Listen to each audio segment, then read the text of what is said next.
বস্তাপতা রাজনীতি আর ফিরিয়ে আনতে চাই না। নতুন বাংলাদেশ আমরা দেখতে চাই। বাংলাদেশে নতুন রাজনীতির উত্থান চাই। ইতিমধ্যে এই রায় যুব সমাজ দিয়ে দিয়েছে। এখন জনগণের দায়িত্ব, আগামী 12 তারিখ জনগণ ইনশাল্লাহ সেই রায় দেবে। জনগণ দুর্নীতিকে লাল কার্ড দেখাবে, জনগণ চাঁদাবাজদেরকে লাল কার্ড দেখাবে, জনগণ মামলাবাজদেরকে লাল কার্ড দেখাবে, জনগণ দখলদারদেরকে লাল কার্ড দেখাবে, জনগণ আধিপত্যবাদের গুলামদেরকে লাল কার্ড দেখাবে।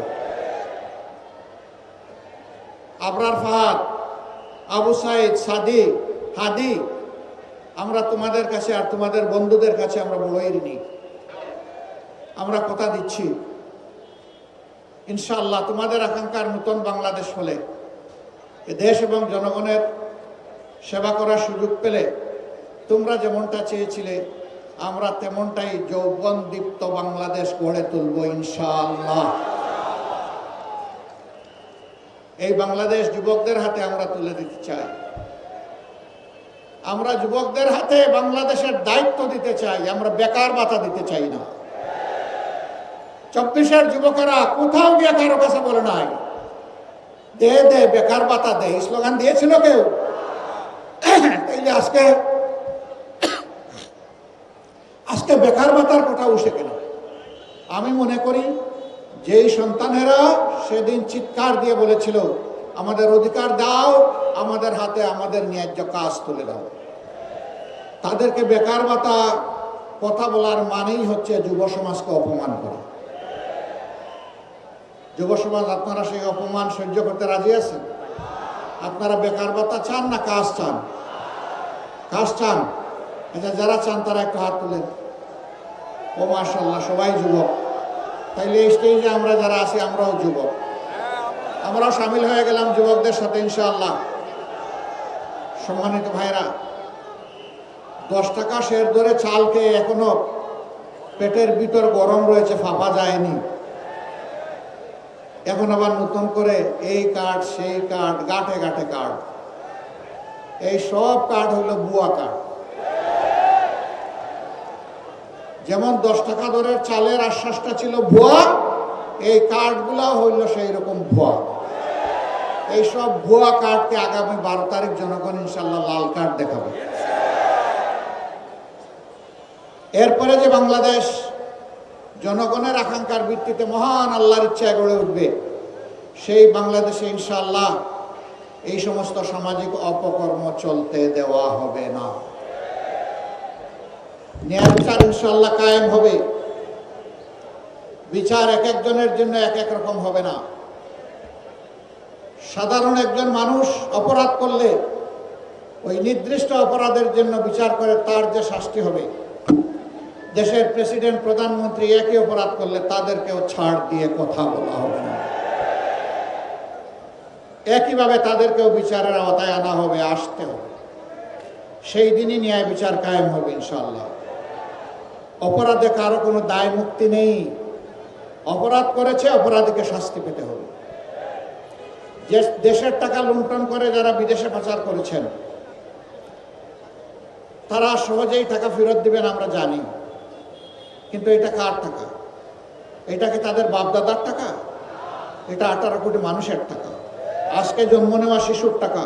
ফুটপাতে হাত পেতে মানুষের কাছ থেকে যে ভাই বোন ভিক্ষা করে, এটা তাদেরও টাকা।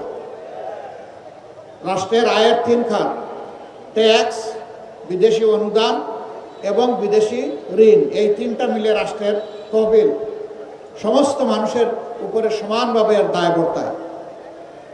আমরা কথা দিচ্ছি ইনশাআল্লাহ যদি 13 তারিখ থেকে নতুন বাংলাদেশ হয়, তাহলে নতুন বাংলাদেশের এই প্রাপ্য 16 আনা আদায় করার জন্য সর্বাত্মক লড়াই চালাবো।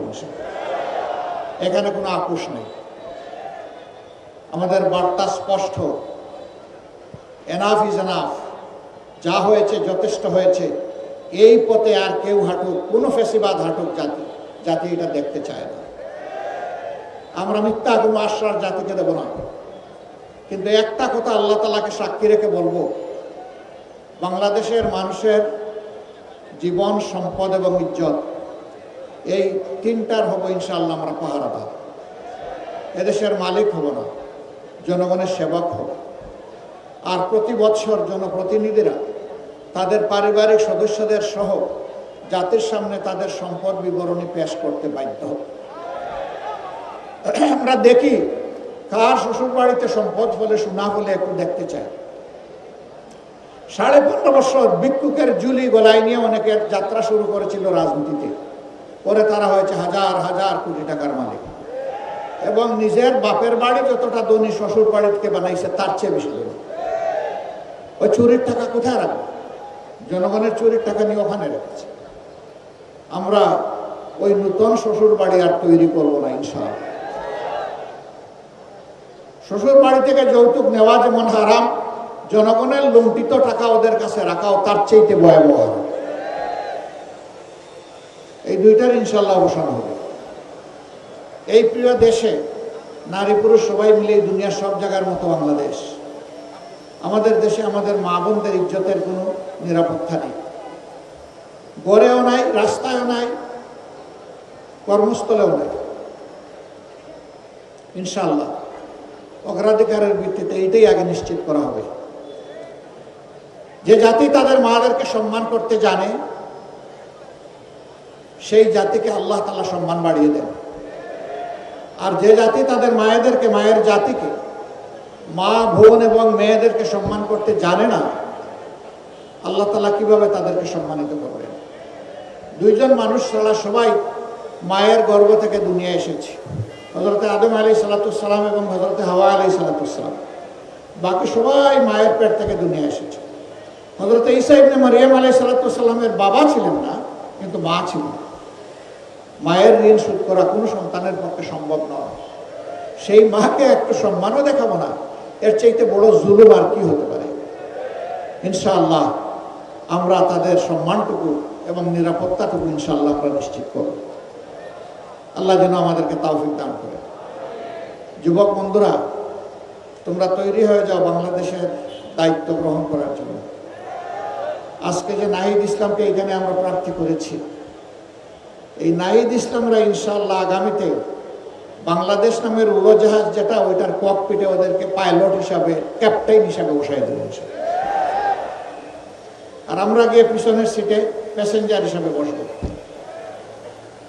আমরা বিশ্বাস করি বাংলাদেশকে সঠিক গন্তব্য এরা নিয়ে যাবে ইনশাআল্লাহ।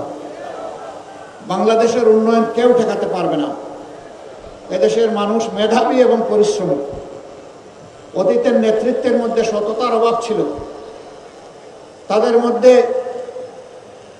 দুর্নীতি থেকে হাতকে মুক্ত রাখার সেই শপথ ছিল না, দেশের প্রতি দায় ছিল না।